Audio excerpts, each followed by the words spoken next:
నమస్కారం. ఘంటారావానికి స్వాగతం. ముందుగా ప్రధానాంశాలు. మెగా డిఎస్సిపై వైసీపీ విషం చిమ్ముతోందన్న నిరుద్యోగులు. ప్రభుత్వానికి సంఘీభావం తెలుపుతూ జగ్గంపేటలో సమావేశం.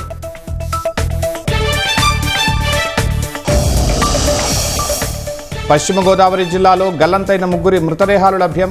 మిగిలిన 2 కోసం కాల్వలో ముమ్మరంగా గాలింపు.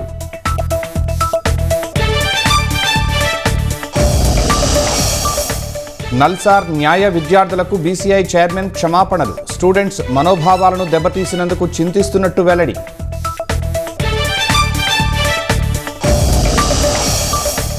వందే మాతరం పూర్తిగా ఆలపించడం సమాచార లోపమన్న కాంగ్రెస్. సమస్యలపై ప్రజల దృష్టి మరల్చేందుకే బీజేపీ వివాదాలని విమర్శ. హంగరీలో బస్సు బోల్తాపడి 12 మంది దుర్మరణం. డ్రైవర్ నిద్రమత్తు వల్లే ప్రమాదం.